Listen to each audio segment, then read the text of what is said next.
Glória a Deus. Nós sempre aprendendo a depender de Deus, né? Foi como a Angélica falou.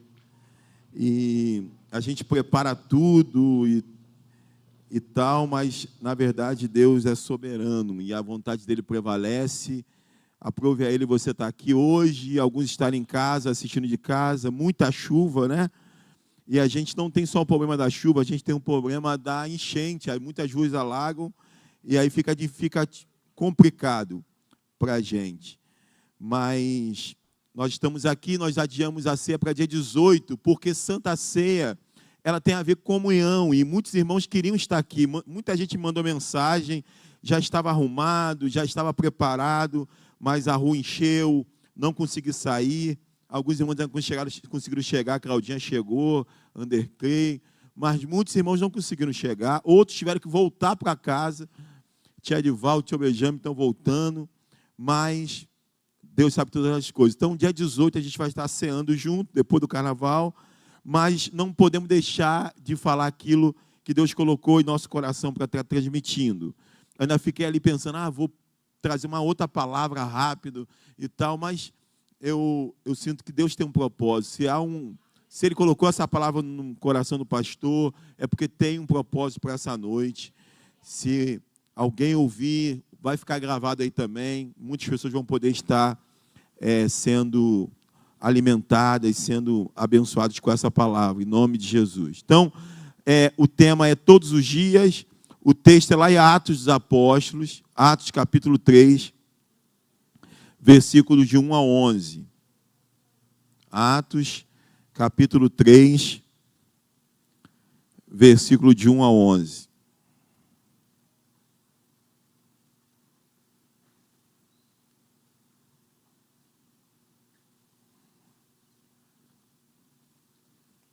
Atos 3, 1 a 11, diz assim: certo dia, Pedro e João estavam subindo ao templo na hora da oração, às 3 horas da tarde.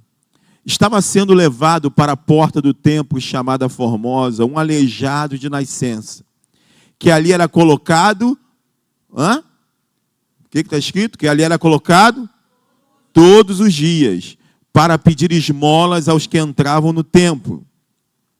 Vendo que Pedro e João iam entrar no pátio do templo, pediu-lhe esmolas. Pedro e João olhando bem para ele, e então Pedro disse: olhe para nós. O homem olhou para eles com atenção, esperando receber deles alguma coisa. Disse Pedro: não tenho prata nem ouro, mas o que tenho, isto te dou. Em nome de Jesus Cristo Nazareno, ande. Segurando pela mão direita, ajudou-o a levantar-se. E imediatamente os pés e os tornozelos do homem ficaram firmes. De um salto, pôs-se de pé e começou a andar. Depois entrou com eles no pátio do templo, andando, saltando e louvando a Deus. Quando todo o povo viu andando e louvando a Deus, reconheceu que era o mesmo homem que costumava mendigar sentado à porta do templo, chamada Formosa. Todos ficaram perplexos e muito admirados com o que lhe havia acontecido, com o que lhe tinha acontecido. Apegando-se o mendigo a Pedro e João, todo o povo ficou maravilhado e correu até eles, ao lugar chamado Pórtico de Salomão. Amém? Até aí, essa passagem incrível, né? Então, todos os dias, Luiz fez uma arte bacana aí para a gente, como sempre, que ela dá essa impressão de ciclo que se repete, né? Todo dia, todo dia. E era exatamente o que esse homem que tinha uma deficiência de nascença vivia. Então é isso, todos os dias, um ciclo que se repete, mas não um ciclo bom, não é um hábito bom, não é uma rotina boa, é uma rotina que não leva a nada. Aquele homem vivia de esmola, a esmola não ia fazer ele melhorar de vida. Era uma coisa que era para... É como se... Essa palavra acho que cabe bem, sobreviver. Ele sobrevivia.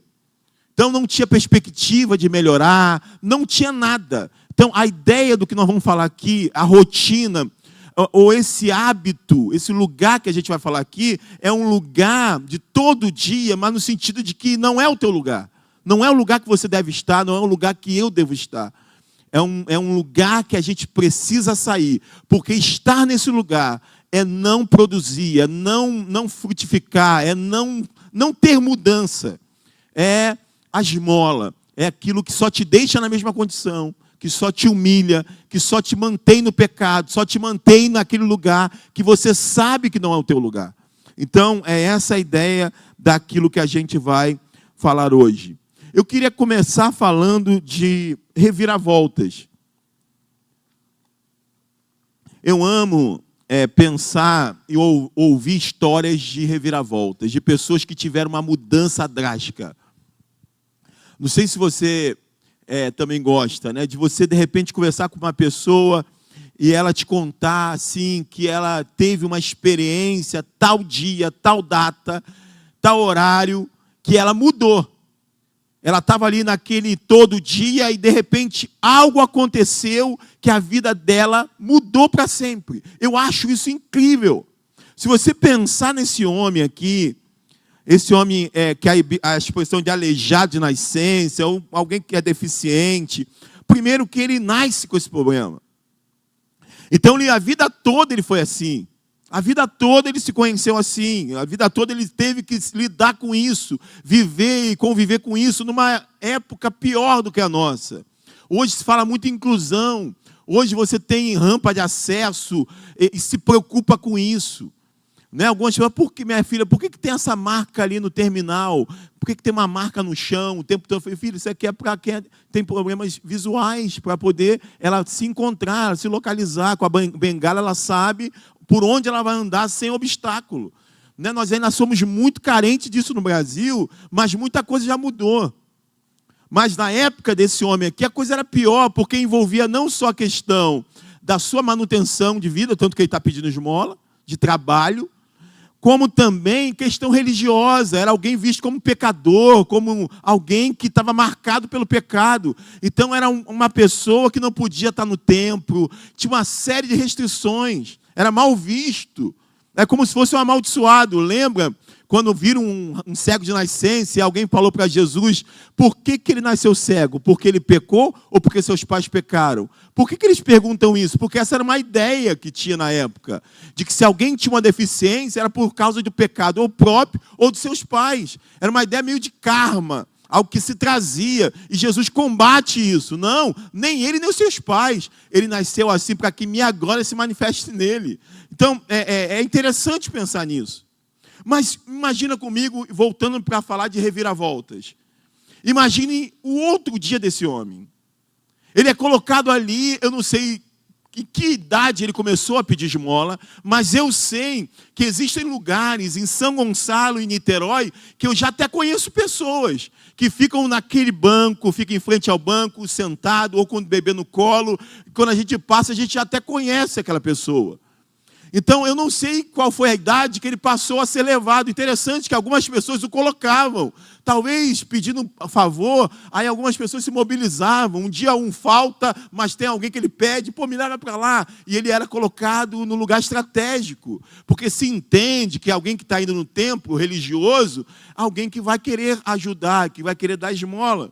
Então ele ficava no lugar estratégico. Eu não sei quanto tempo ele estava nessa condição, no sentido de ser levado. Nós sabemos que ele nasceu assim. Mas uma coisa é certa, havia muito tempo. Era um costume, tanto que no versículo 10, eles vão de reconhecer. E, olha lá, aquele que fica aqui na porta, já era alguém conhecido. Ele está pulando, ele está de pé, ele está curado, como que pode? Eles ficam perplexos. Por quê? Porque era alguém conhecido. Alguém que tinha essa rotina. Todo dia ele estava naquele lugar. Mas imagina, por isso que eu gosto de reviravolta, imagina outro dia dele.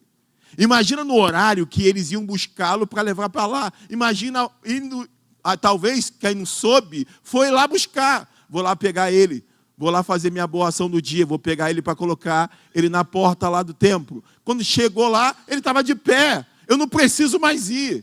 Acabou esse todo dia. O ciclo foi quebrado. Eu estou curado, eu não preciso mais ir para lá. Então, eu acho reviravoltas uma coisa incrível, que o Evangelho vai chamar de metanoia, mudança de direção, conversão, né, que aconteceu com o apóstolo Paulo, por exemplo. Eu acho isso incrível. E por que isso me encanta tanto? É tão encantador pela própria história em si, pela mudança em si. E aí reviravoltas positivas, né? Porque pode ter reviravolta ruim também. Mas as positivas, eu acho interessante, que é as novas oportunidades que surgem dela, coisas que até então a pessoa não enxergava. Então tem reviravoltas que você não enxergava aquilo. Nós temos aqui na igreja a Alessandra e Márcio Caride. Nós fazíamos parte do Ministério de Louvor, da igreja El Shaddai. Ficamos muitos anos ensaiando, ensaiávamos lá em casa, ensaiávamos na casa de Ana, ensaiávamos na igreja. E um dia, depois de anos, alguém chegou para a Alessandra e falou assim: rapaz, não é que você e Caride combinam? Acho que dá certo esse negócio aí.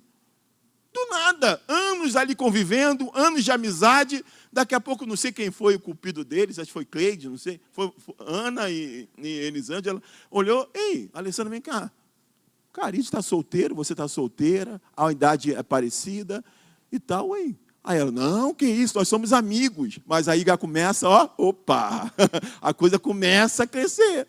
E a coisa começa, daqui a pouco alguém vai lá em Caride, Alessandra, não sei o quê. Aí o cara: não, que isso, nós somos amigos. Mas daqui a pouco ele vai deitar, opa, até que não seria má ideia.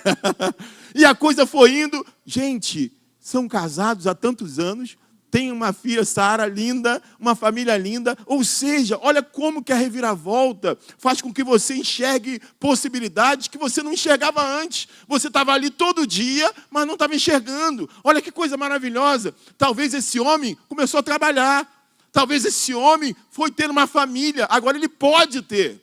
Então é interessante. Outra coisa que me encanta são os efeitos imediatos das reviravoltas. O efeito imediato. Caramba, alguém está num ciclo, alguém está numa coisa, alguém está, de repente, no pecado, alguém está numa situação ruim. Daqui a pouco, um dia acorda, tem uma fala de alguém, tem um testemunho, tem um louvor, tem uma pregação, e a pessoa fala: cara, eu vou parar com isso. Olha, hoje eu não faço mais isso. Hoje eu quebro isso. Hoje eu não vou mais por esse caminho. Olha como que a reviravolta, olha como que essa mudança, ela é maravilhosa, porque a partir daquele momento, algo já muda. Se você olhar o texto, diz que aquele homem foi imediatamente, ele começou a ficar de pé. Imediatamente ele ficou aprumado. Ele viu a coisa mudar imediatamente. A coisa mudou totalmente. Aquele que era deitado, aquele que ficava ali pedindo esmola, estava saltando, louvando a Deus, pulando de alegria. Isso é incrível, esse poder da reviravolta, de que imediatamente um quadro, um cenário muda totalmente. Acho interessante isso. E a Bíblia tem exemplos disso. A mulher do fluxo de sangue, 12 anos. Gente, quem é mulher e sabe essa questão de ter algum tipo de hemorragia, mioma, ou algum tipo de coisa que causa hemorragia, o quanto que isso debilita.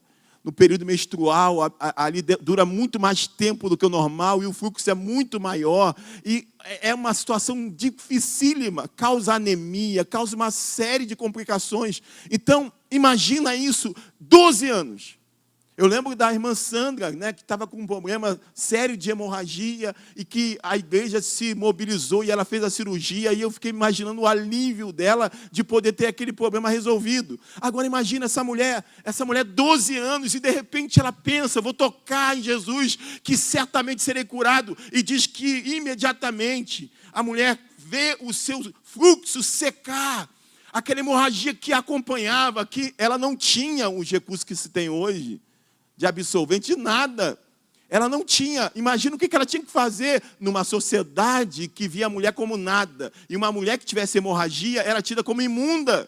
Ninguém podia tocar naquela mulher. Ela não podia tocar em ninguém. Imagina aquela mulher na vida dela, 12 anos. E daqui a pouco, 12 anos, um momento, um toque, e imediatamente aquilo cessa. Gente, é maravilhoso essas reviravoltas. É algo maravilhoso demais isso, você poder ver uma coisa parar. Diz que imediatamente cessou sua hemorragia e ela sentiu em seu corpo que estava livre de seu sofrimento. Estou livre do meu sofrimento, estou livre. Acabou 12 anos que, no momento, aquilo se estanca. Gente, é algo maravilhoso demais. Esse homem que nós falamos, e o homem também do tanque de Betesda, mesma coisa. João 5, 8 e 9, Jesus disse, levanta. Ei, levanta, pega a sua maca. Aí diz o texto, imediatamente o homem ficou curado. Pegou a maca, começou a andar. Isso aconteceu num sábado. Olha só, lá no tanque de Betesda, Jesus olhou, queres ficação? E aí ele vai dar uma opção de desculpa. Ei, não, estou falando, você quer ficação? Ele, seja curado. Aí imediatamente o homem ficou curado. Gente, é maravilhoso a gente ver o efeito imediato de uma reviravolta dessa. Nós temos também exemplos da atualidade. Seu Alfredo, pai da Renata, sogro do pastor Paulo, a mudança de seu Alfredo não foi algo imediato, mas foi assim, gradativo, mas a transformação foi algo incrível. A mudança do meu pai, por exemplo, também.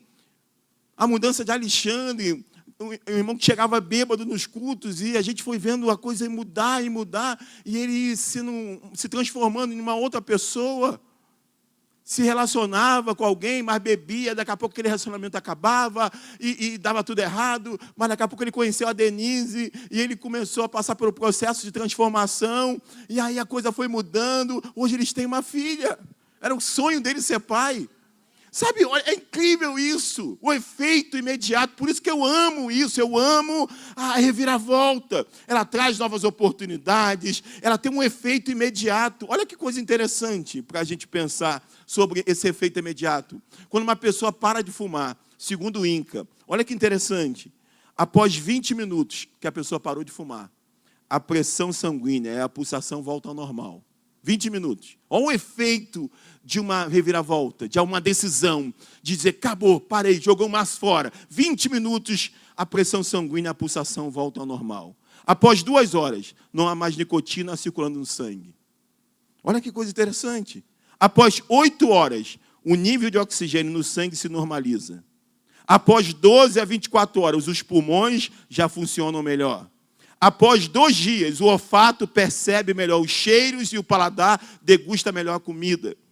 Após 3 semanas, a respiração se torna mais fácil e a circulação melhora.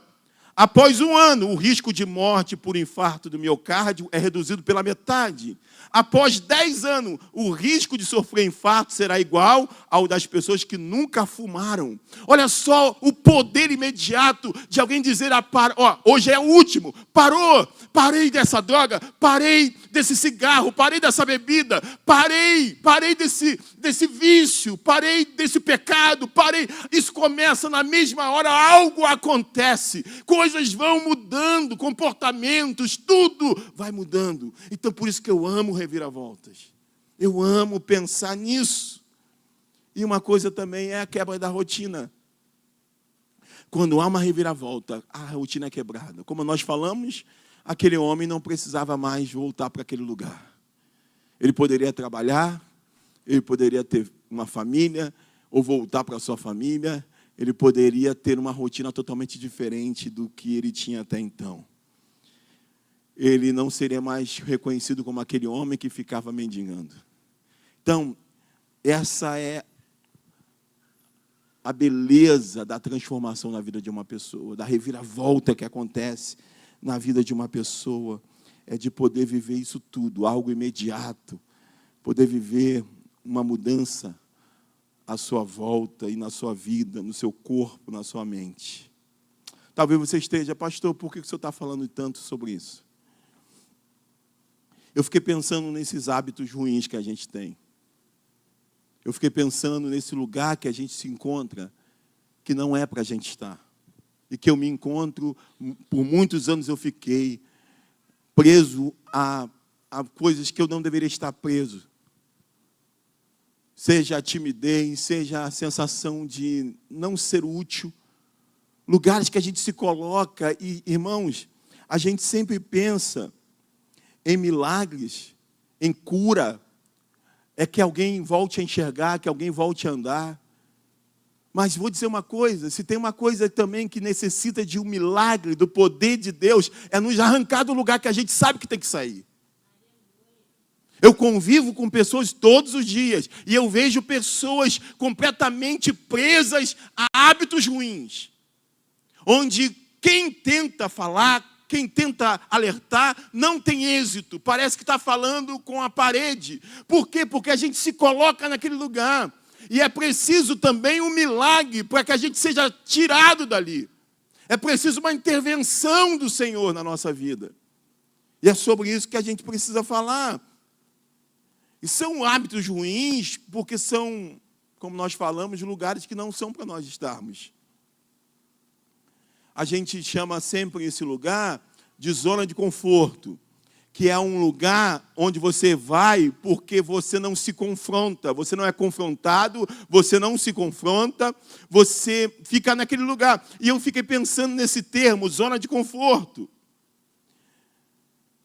Aí aqui eu coloquei, é aquele lugar onde não nos sentimos ameaçados, onde já sabemos que não precisaremos enfrentar grandes desafios e nem correr grandes riscos. É um lugar aparentemente bom.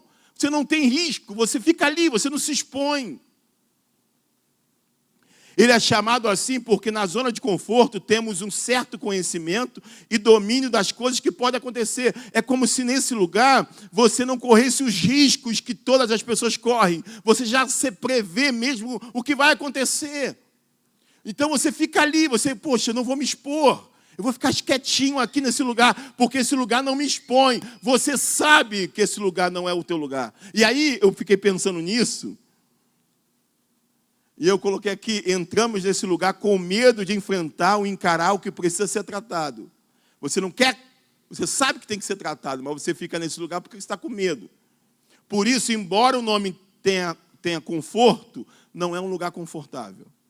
Então, esse lugar, esse hábito, esse ciclo, esse todo dia, onde você se encontra, ou eu me encontro, que é chamado de zona de conforto, é chamado de zona de conforto porque é um lugar meio calculado, é um lugar onde você se protege, é um lugar onde você não se confronta e não é confrontado, é um lugar onde você não deixa o Espírito Santo trabalhar na tua vida, você permanece naquele lugar. Então por isso que é chamado de zona de conforto, mas não é um lugar confortável. Embora seja zona de conforto, não é confortável. Por que não é confortável? Porque você sabe que não é o teu lugar. Você sabe que você não deve permanecer aí. Você sabe que a vida cristã é uma vida de se expor, é uma vida de correr risco. Não é uma vida de se preservar, de se fechar, de não conviver com outras pessoas. Eu não sei se Sueli conseguiu botar aquela imagem. Bota uma imagem aí de um comentário.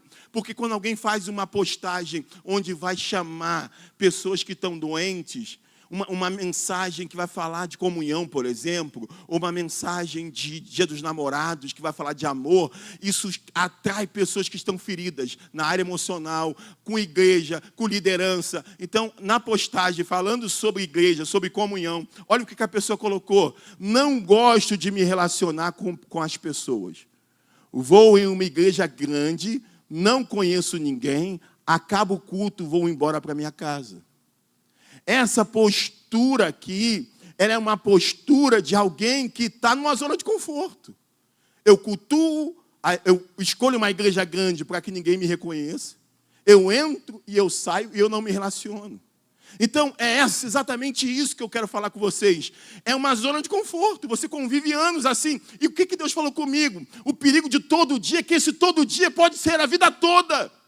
A pessoa pode estar nessa condição a vida toda e perder toda a sua juventude, todos os seus anos nessa zona de conforto. Por quê? Porque não quer se expor. Porque comunhão, ter vida com vida, traz problemas. Mas são questões que o Senhor colocou para a igreja. Não é possível estar no Evangelho e não se relacionar com pessoas. Esse lugar não é uma zona de conforto, ele é uma zona de conforto, mas ele não é confortável, porque ela sabe que esse lugar não é o que Deus tem para ela. Deus quer nos usar. Deus quer usar você para alguém. Deus quer que alguém seja usado por você também nas questões que as pessoas vão te machucar. Porque quando ela te machuca, você aprende a lidar como é ser machucado. Porque Jesus foi machucado. Se preservar para que ninguém te machuque, não vai fazer de você alguém melhor. Vai fazer você alguém que não aprendeu a conviver, que não cresceu. Porque você se preservou tanto que você vai ser sempre um menino, uma menina. Então, isso que o Senhor está falando comigo, esse lugar que a gente se coloca anos e anos da nossa vida sem se expor, sem correr risco, é um lugar horrível. E é por isso que a gente tem que falar sobre isso. Não é a vontade de Deus que você permaneça e eu nesse lugar. Esse lugar não é possível no Evangelho. Por que, pastor, o senhor está falando que não é possível no Evangelho? Porque Jesus falou isso. A palavra de Deus diz isso. Ficou registrado também, João falou sobre isso. 1 João, capítulo 4, versículo 20. Ele vai dizer, olha, esse tipo de postura aí não é possível no Evangelho. Se alguém afirmar, eu amo a Deus, mas odiar seu irmão, é mentiroso. Pois quem não ama seu irmão, a quem vê, não pode amar a Deus, a quem não vê. Ele nos deu este mandamento, quem ama a Deus, ame também a seu irmão. Ele está dizendo, não é possível pela fé você amar alguém que você nunca viu, que é Deus. Você nunca viu Deus. E você não conseguir amar aquele que você não precisa nem usar a fé para saber que existe. Porque você vê, porque você toca.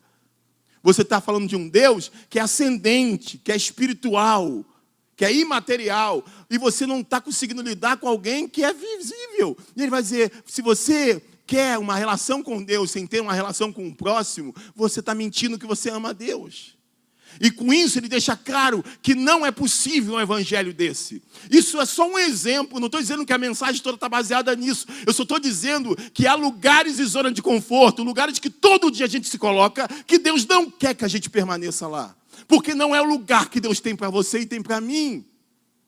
E é por isso que C.S. Lewis falou uma frase interessante. C.S. Lewis, aquele que escreveu as Crônicas de Nárnia, por exemplo, um grande escritor, ele diz o seguinte, se você está à procura de uma religião que o deixe confortável, definitivamente, eu não lhes aconselharia o cristianismo.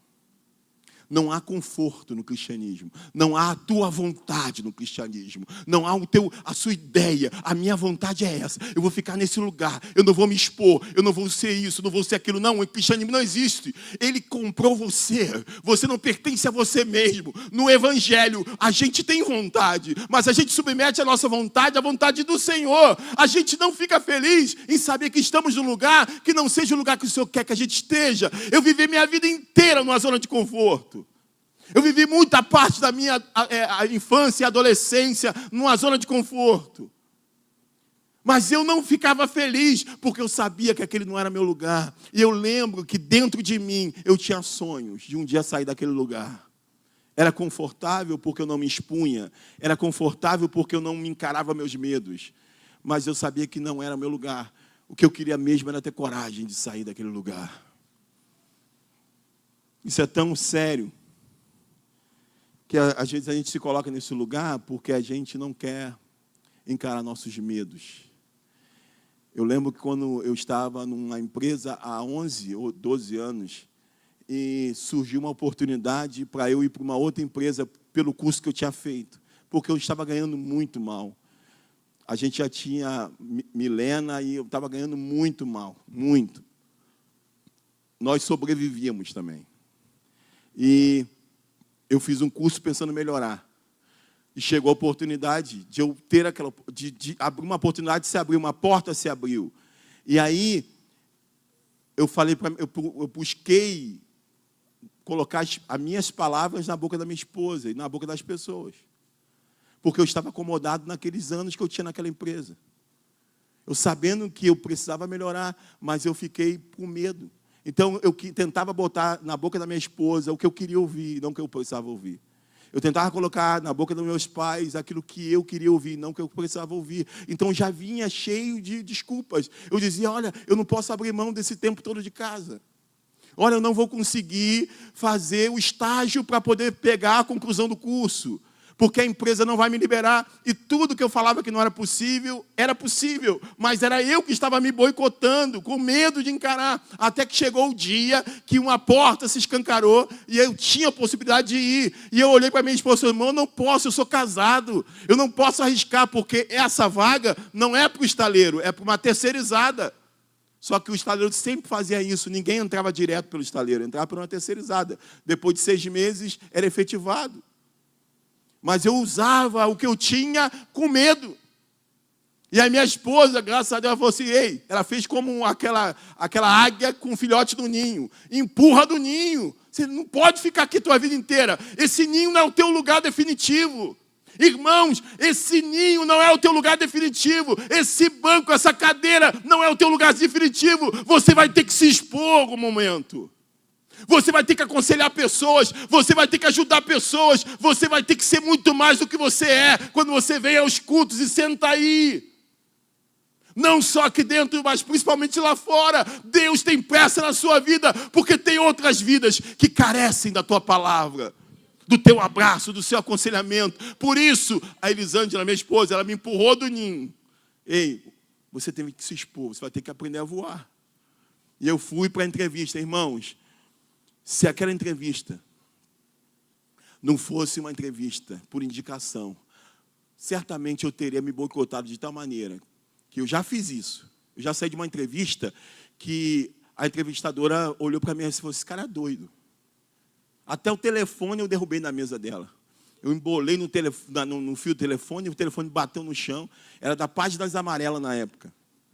Aí demorou alguns dias, recebi um e-mail. A entrevista foi tudo bem, mas você não foi selecionado. Eu falei, você já sabia pelo que eu fiz? A loucura que eu fiz lá naquele lugar? Porque eu me boicotava, me achava incapaz. E eu fui para a entrevista com um camarada de mais de 2 metros de altura. O nome do sujeito, Tessarolo. Olha o nome do cara. A voz parecia de trovão. O cara botava medo em todo mundo, engenheiro, e falava assim grosso. Mas sabe o que aconteceu? Sabe por que eu não tive jeito? Porque quando eu cheguei lá, a entrevista do Tessarolo foi, vem cá, quem é você? Eu falei, sou Davi. É indicado por quem? Pedrão. Pedrão é teu irmão? Você é irmão do Pedrão? Da onde vem coisa boa, só tem coisa boa. Você já está ganhando, pode ficar, vai lá para o RH agora. Aí eu não tinha como fugir, mas se fosse uma entrevista normal, eu ia dar um jeito de me boicotar.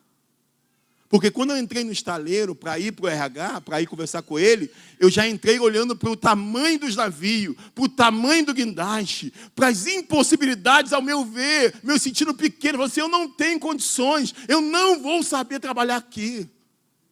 E aí, quando eu desci, ele mandou, vai no RH agora, já está empregado. Quando eu fui no RH, a menina do RH implicou. Ei, você não tem como, não vai, você não pode, não tem vaga. E não sei, eu falei, opa, aí por dentro eu falei, como eu faço? Glória a Deus, olha que loucura. Por dentro eu, glória a Deus, é isso mesmo, não tem vaga, não tem vaga. Ela falou que não tem vaga. Eu já estava indo para ir embora, olha que loucura, irmãos. Eu já estava para ir embora. Daqui a pouco alguém me liga, ei, e aí, meu irmão, está tudo certo? Eu falei assim, não, a menina do RH falou que não tem vaga. Ele falou, rapaz, como que não tem vaga? Quem mandou você ir foi o chefe do setor. Volta para lá, para não ter esse negócio, não. Aí eu, não, mas ela que falou, não, volta para lá. O Tessalão vai descer aí agora. E eu estou no RH e entrou aquele homem, abriu a porta, ei, pega aqui, ei, toma aqui, ei, vai lá no endereço tal, preenche tudo, vai lá no Rio, preenche tudo. Por favor, não faz isso, não se mete no meu trabalho. Aí eu já peguei o documento, aí eu falei, não tem jeito não. A desculpa que eu dei, que era uma terceirizada, com 5 meses, eu recebo um telefonema dizendo, vai lá no RH, dá baixa lá no Rio, você já está empregado, você vai ser contratado. E foi onde eu passei também mais 10 anos lá. Ou seja, irmãos, se deixar, a gente se coloca nesse lugar. Tem todas as desculpas do mundo. Tem gente que até espiritualiza a desculpa. Tem gente que até tenta dar um jeito, tenta falar alguma coisa para que encaixe, como a Bíblia estivesse te falando. Mas, na verdade, você sabe que esse lugar não é o lugar que Deus tem para você. Esse não é um lugar confortável, embora possa ser chamado de zona de conforto. E eu queria orar pela gente, para que a gente pensasse sobre isso. Você que está em casa assistindo, você que está aqui, qual é o todos os dias da tua vida que não deveria ser? Que ciclo você vive, que se deixar, você vai viver a vida toda, se não acontecer algo inesperado, como aconteceu com esse homem aqui, de encontrar com esses discípulos. E ele pensando que iria acontecer a mesma coisa, porque quando os discípulos, quando ele vai e pede esmola, né? E os discípulos dizem para ele, né? Como que é lá no texto? O texto diz lá, ó, Atos 3, 1 ao 10. Ele subindo ao templo, na hora da oração, 3 horas da tarde, estava sendo levado, porta do templo, e é legal isso, estava sendo levado, quase que esse encontro não acontece. Um aleijado de nascença que ali era colocado todos os dias para pedir esmolas aos que entravam no templo. Aí olha que interessante, versículo 3, vendo que Pedro e João iam entrar no pátio do templo, pediu-lhe esmola. Ele pensava que era mais um dia, mais um evento que ele estava acostumado. Seria a mesma coisa. Pedro e João olhando para ele, então Pedro e João olharam bem para ele, e então Pedro disse, olhe para nós. Olha só, não sei se vocês já viram, quando tem alguém tentando vender alguma coisa, se você olhar assim, a pessoa está tentando vender um negócio e não está conseguindo, você olhar assim, ei, eu quero, rapaz, aquilo ali para a pessoa na mesma hora fica toda animada, porque ela não está conseguindo passar nada. Daqui a pouco alguém se oferece. Quando Pedro e João olharam para ele e falaram assim, olha para mim, aí ele falou assim, agora eu vou receber uma coisa boa. Ele pensou que seria mais um dia. Olha lá, o homem olhou, ele falou, olhe para nós. Versículo 5, o homem olhou para eles com atenção. Opa! Esperando o quê? O que ele esperava? Receber alguma coisa, esperava a mesma. Só que isso não mudaria a vida dele. Estar nesse lugar não vai mudar nada a sua vida. Você não vai frutificar nesse lugar. Você não tem como frutificar numa zona de conforto. Porque esse lugar não é o lugar que Deus quer que você esteja, irmãos. Eles ficam ali esperando receber alguma coisa. Disse-lhe Pedro. Aí eu imagino que em alguns segundos a decepção foi grande, porque Pedro disse, não tenho prata nem ouro. Aí deve ter ficado, opa, calma aí, o negócio está feio aqui. Mas o que tenho lhe dou. Opa, o que então? Não é prata nem ouro, mas pode ser alguma coisa. Em nome de Jesus Cristo Nazareno, ande, segurando pela mão direita, irmãos. Por que ele segura? Porque aquele homem nunca tinha andado. Ajudou a levantar-se e imediatamente os pés e os tornozelos do homem ficaram firmes. E de um salto pôs-se de pé e começou a andar. Depois entrou com eles no pátio do templo, andando, saltando e louvando a Deus. Irmãos, imagina você que amanhã você pode viver o mesmo vício da pornografia, você pode viver o mesmo vício do cigarro, você pode viver o mesmo vício da mágoa, do ressentimento, da timidez, da fobia social, da ansiedade, do medo, de tantos lugares que você se colocou, de não se expor, de não ser o que Deus quer que você seja. Mas imagina amanhã a sua rotina ser mudada. Imagina agora, já agora, como aquele cigarro lá, que em poucos minutos as coisas começam a mudar no organismo da pessoa. Hoje, ainda aqui, você pode sair daqui desafiado a ser uma pessoa totalmente diferente do que toda a sua vida você foi. Porque eu, toda a minha vida, fui o medroso, toda a minha vida fui o tímido, fui o caçula, medroso. Aquele que não tinha coragem de olhar em público. Alguns dias atrás, eu sofri algo que muitos anos eu não tinha sofrido. Eu fui discordar de alguém, de um pastor na rede social, desconhecido. E ele fez uma coisa que interessante, que quase me levou para aquele mesmo lugar lá de trás, de anos da minha vida. Ele não retrucou o que eu falei, teologicamente. Ele não discordou de mim, teologicamente, ou na ideia dele. Ele só disse uma frase. Ele falou, a primeira coisa que eu quero saber é para onde você está olhando. Ele mexeu naquele garotinho da ferida lá de trás. Olha que coisa. Aquilo foi muito sério. Ele não chegou, olha, você está discordando de mim, mas olha, teologicamente é isso, não. Ele só simplesmente olhou foi no meu perfil, olhou minha imagem, olhou minha foto, pensou, é isso aqui que eu vou mexer. Ele falou, primeira coisa, antes de você me responder ou discordar de mim, eu só quero te perguntar uma coisa. Para onde você está olhando? E é isso que muitas vezes, quando a gente tenta sair desse lugar, acontece. Aquele que começa a largar as drogas, tem sonho se drogando. Aquele que larga a cerveja, sente o cheiro, o gosto, inexplicavelmente. Aquele que larga a pornografia, tem sonhos eróticos, onde ele se desespera pensando que ele está consumindo. E ele grita e diz, meu Deus, não posso voltar para esse lugar. E quando ele vê, ele está dormindo e está sonhando. Porque o diabo tenta te colocar no mesmo lugar de sempre, para que o ciclo não seja quebrado. Mas eu quero dizer para vocês que assim como ele faz o cego enxergar, o aleijado andar, ele também pode quebrar ciclos de morte na nossa vida. E você tem uma rotina diferente. Você tem uma vida diferente. Você não precisa repetir isso a sua vida toda. Você pode viver coisas novas.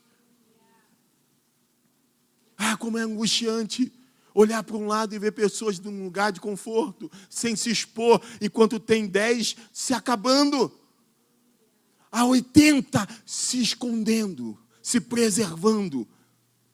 Agora os ministérios estão se mexendo, os casais e tal, e poderia ser muito mais fácil se todos colocassem. Maurício estava conversando comigo das suas dificuldades, da sua timidez, pastor, ora por mim, eu sou muito tímido, eu estou lutando para sair desse lugar. Aí eu fico imaginando, ele está fazendo isso, ele está dizendo, eu tenho algo que tenta me colocar lá, mas eu não quero voltar para esse lugar. E assim Deus começa a fazer, daqui a pouco a gente vai ver coisas tremendas. Por quê? Porque se expôs. O Vitor disse, pastor, pode me chamar. Eu morro de medo, mas pode me chamar, que eu nunca mais vou dizer não. E foi uma das coisas que eu fiz. Nunca mais eu vou dizer não para nada. Eu já fui ministrar lá na igreja que eu fazia parte, porque o pior é quando tem pessoas que falam assim, eu sou tímido. Aqui tem uma posição que fala que é tímido, que eu não vejo timidez. Mas eu não só dizia que era, mas havia manifestações no meu corpo que eu era. Aí é pior. Porque tem gente que é tímido, sobe aqui e você fala, rapaz, fulano está bem pra caramba. Ele está por dentro morrendo, mas você não vê. Eu não. Eu vinha e o pessoal via. Porque eu lembro uma vez que eu fui cantar com meu irmão, minha perna tremia tanto que eu chegava a bater assim, ó. Gente, era tremedeira de pular. Eu cantava todo torto. Era coisa de doido. Então, aí quando alguém comentava, aí sempre o pessoal, você estava estranho. Aí eu falava, viu como eu não sou ponto? Aí minhas irmãs diziam, para com isso. Não estava nada disso não, por dentro, sabe que estava. Para com isso, você tem que encarar. E aí eu lembro que meu pai falou, meu filho, você chora muito, você vai pregar, você chora o tempo todo, ninguém entende nada. Aí eu falei, pai, por que eu não falei para o senhor, pai? Eu sou tímido, e não sei o que. O choro é como se fosse para me ajudar e tal. Aí meu pai falando, daqui a pouco, se deixar, você volta. Aí com o tempo a coisa vai melhorando. Mas a grande questão é não permaneça nesse lugar. Porque esse lugar não é o lugar que Deus tem para a tua vida. Evangelho é se expor. Evangelho é perder a sua vida para salvar outras vidas. E aí diz o texto que aí você ganha. Mas se você tentar se preservar, para preservar a sua vida, você perde.